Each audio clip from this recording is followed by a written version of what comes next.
இந்த வீடியோல காமு காப்பி இந்த படத்தோட கதை தான் பார்க்க போறோம். படத்தோட ஆரம்பத்தில ஹஸ்பண்ட் அண்ட் ஒய்ஃப் வந்து கல்யாணம் ஆளுக்கு பிடிக்கல, டிவோர்ஸ் வேணும்னு சொல்லிட்டு கோர்ட்ல போய் நிக்கிறாங்க. 2 பேரும் மியூச்சுவல் டிவோர்ஸ்க்கு வந்து அப்ளை பண்ணியிருக்காங்க. அங்க போய் வந்து கவுன்சிலர் வந்து மீட் பண்றாங்க. கவுன்சிலர் மீட் பண்ணதுக்கப்புறம், அவங்க கூட என்ன நடந்ததுன்னு சொல்லி கதைய வந்து ஆரம்பிக்கிறாங்க. 2 பேரும் வந்து லவ் பண்ணிட்டு தான் இருந்திருக்காங்க. 2 பேர் வீட்லயும் வந்து ஒத்துக்கல. அதுக்கப்புறம் வந்து 2 பேரும் கல்யாணம் பண்ண ஆரம்பிச்சிருக்காங்க. அவர் என்னன்னா வந்து ஆரம்பத்துல வந்து வேலை தான் பண்ணிட்டு இருக்காரு. அதுக்கப்புறம் வந்து டைரக்டர் ஆகணும்னு சொல்லி அவங்க மூளையில வந்து சல ஸ்பார்க் ஆக ஆரம்பிச்சிருக்கு. அதனால வந்து நான் டைரக்டர் ஆகுறேன், வேலைய விட்டுட்டேன் அப்படின்னு சொல்லிட்டு 2 வருஷம் ட்ரை பண்றேன் அப்படின்னு வந்து சொல்லிட்டு 4 வருஷமா வந்து ட்ரை பண்ணிட்டு தான் இருக்காங்க. இதனால வந்து ஒய்ஃப்க்கு வந்து கடுப்பாயிடுது.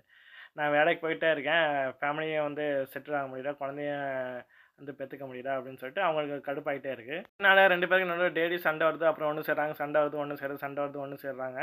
கடைசியா வந்து டிவோர்ஸ்ல வந்து நின்னுடுறாங்க. அந்த சமயத்துல வந்து டிவோர்ஸ் ஆனது வந்து அவங்க பிரெக்னன்ட்டாவும் இருக்காங்க. அந்த குழந்தையும் வந்து ஆக்சிடென்ட்டா வந்து இறந்து போயிருது.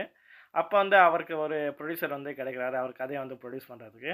அந்த புரொடியூசர் வந்து சொல்றாரு, "நீங்க போய் ஒய்ஃப் கால்ல போய் விழுந்து மன்னிப்பு கேட்டுரு. ஒய்ஃப் இல்லாட்டி வந்து வாழ்க்கையே இல்ல." அப்படின்னு வந்து சொல்றாரு. அதே மாரி ஒய்ஃப் கிட்ட போய் வந்து மன்னிப்பு கேட்டாரு. இவருக்கும் வந்து புரொடியூசர் கிடைச்சு, இவரும் வந்து நல்ல டைரக்டரா வந்து வந்துர்றாரு. இதோட இந்த படத்தோட கதை வந்து முடியுது. நன்றி.